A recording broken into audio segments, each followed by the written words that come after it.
कब्ज दूर करें 15 दिनों में एक्यूप्रेशर से। यदि यह वीडियो आपको पसंद आया तो जनमानस के लाभार्थ इसे शेयर करें तथा कृपया इस चैनल को सब्सक्राइब करें एवं बेल बजाएं। कब्ज आज के समय में एक बहुत बड़ी समस्या है तथा कब्ज सारे रोगों की जननी भी है। कब्ज आखिर होता क्या है? मल विसर्जन कर्म 24 से 48 घंटों में नियमित रूप से एक बार न हो तो उसे मलावरोध कॉन्स्टिपेशन कहा जाता है। टट्टी मात्रा में कम होती है या बहुत कड़ी होती है या बकरी की लेड़ी जैसी निकलती है या गोले से बन जाती है। इसके अतिरिक्त आंतों का अवरोध होने पर पूर्णतः कब्ज एब्सोल्यूट कॉन्स्टिपेशन हो जाती है, जिसमें प्रायः मल तथा वायु दोनों बंद हो जाते हैं। कारण शारीरिक परिश्रम की कमी, शैया पर बहुत समय तक विश्राम, गर्भावस्था में एनेस्थीसिया, एंटासिड आयरन साल्ट्स, अफीम आदि के अधिक सेवन से, रात्रि जागरण से, तेज कॉफी या चाय, विभिन्न नशीले पदार्थों का सेवन, चिंता, भय, शोक, यकृत के रोग, रेक्टम के नर्व्स की कमजोरी, मल त्याग के प्रेरणा की अवहेलना, विटामिन बी की कमी, बवासीर के मस्सों के सूज जाने तथा प्रोस्टेट ग्रंथि में शोथ होने पर भी कब्ज हो जाता है। इंगुइनल हर्निया के कारण अथवा आंत में कैंसर होने पर बार बार शौच जाने की आदत भी पड़ जाती है, परंतु मल त्याग अधूरा ही रह जाता है। हार्निया के केस में हार्निया ऑपरेशन करा लेना ही बेहतर होगा। इसकी चिकित्सा के लिए एक्यूप्रेशर के नियम के अनुसार सर्वप्रथम नाभि चक्र को संतुलित किया जाता है। रोग का आधा लक्षण तो इसी से दूर हो जाता है। कब्ज में नाभि चक्र प्रायः असंतुलित रहता है।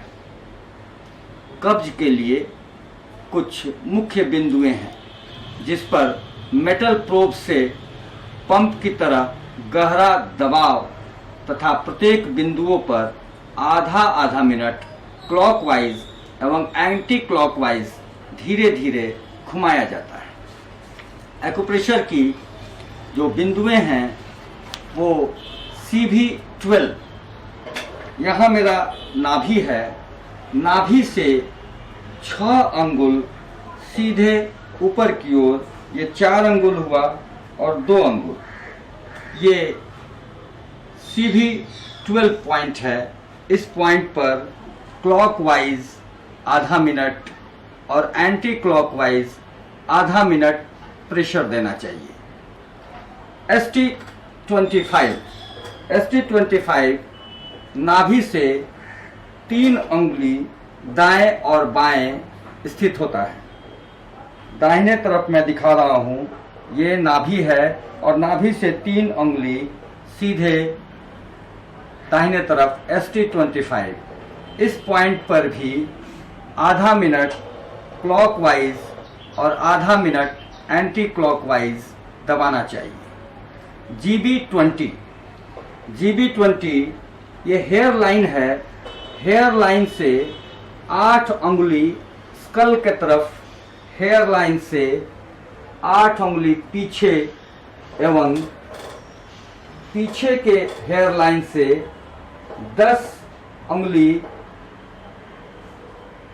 ऊपर की ओर, ये पॉइंट GB20 आता है। साथ ही दोनों कान से सीध रेखा जो इस लाइन को क्रॉस करती है वो GB20 आता है। इस पॉइंट पर आधा मिनट क्लॉकवाइज और आधा मिनट एंटी क्लॉकवाइज दबाना चाहिए। इसके बाद ST36 पॉइंट पैटेला के नीचे बाहरी तरफ जो नोच होता है, इस नोच के 4 अंगुली नीचे ये ST36 पॉइंट होता है। ST36 पॉइंट पर आधा मिनट क्लॉकवाइज और आधा मिनट एंटी क्लॉकवाइज प्रेशर देना चाहिए। TW6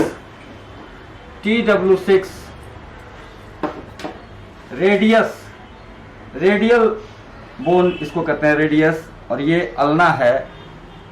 रेडियस और अल्ना के बीच कलाई जोड़ से 5 अंगुली ऊपर, ये कलाई जोड़ है, कलाई जोड़ से 5 अंगुली ऊपर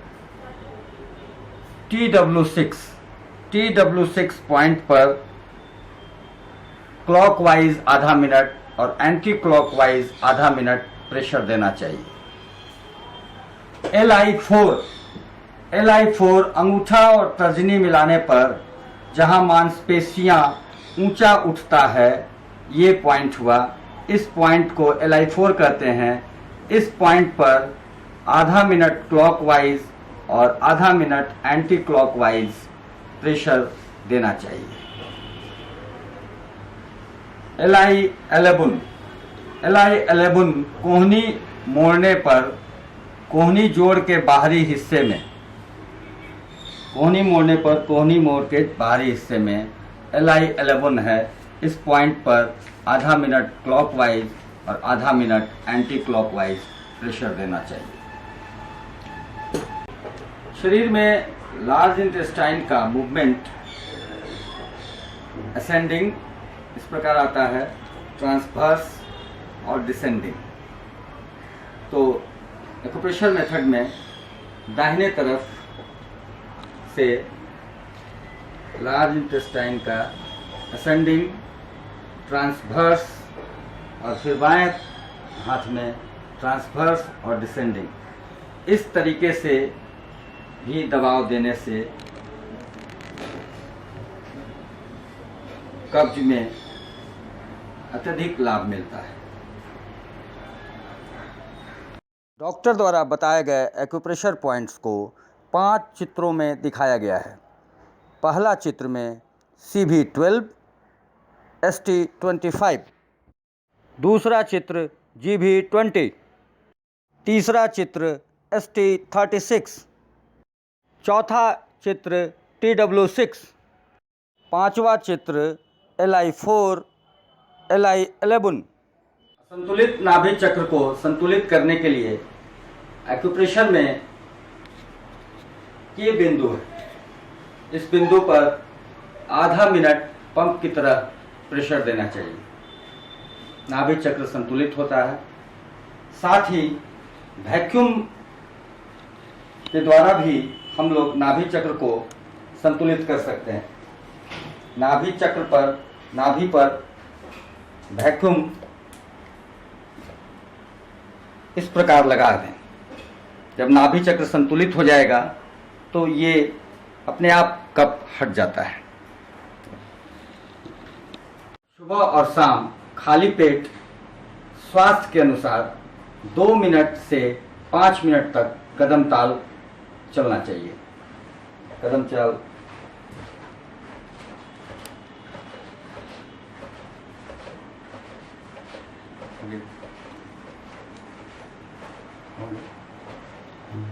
ब्लड सर्कुलेशन मशीन पर 3 पोस्चर में इस्तेमाल करना है। 5 मिनट खड़े होकर ब्लड सर्कुलेशन मशीन को इस्तेमाल करना चाहिए। इसके बाद 5 मिनट और आगे बैठकर इस्तेमाल करना चाहिए,